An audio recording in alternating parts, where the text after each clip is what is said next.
This document will walk you through the process of writing your informational essay step by step. Please read all of the directions carefully.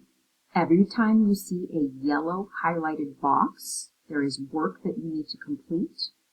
And anytime you see this icon, click the link nearby for a video tutorial.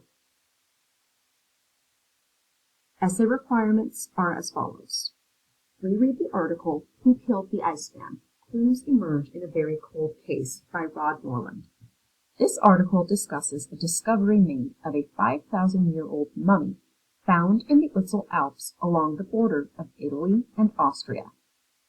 Using evidence from this text, write a 5-paragraph essay that explains why scientists believe that this Iceman was murdered.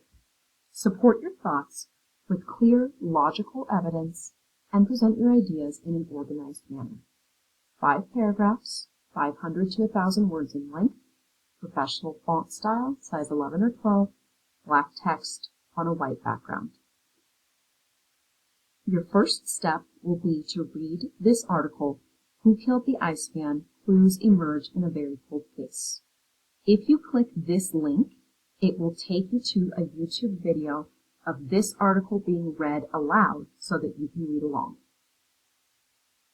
When you're done reading the article, you need to gather 5 quotes from the article that demonstrate how scientists know that Otzi was murdered.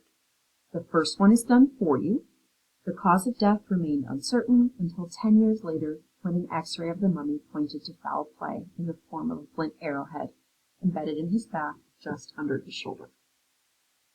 Then in these yellow spaces, you need to find 4 more quotes that demonstrate that Otzi the Iceman was murdered.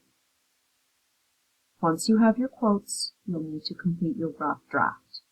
Each one has a more detailed tutorial video that goes along with it, but your intro paragraph, first, second, and third body paragraph should be written in this yellow space, and then finishing up with the concluding paragraph.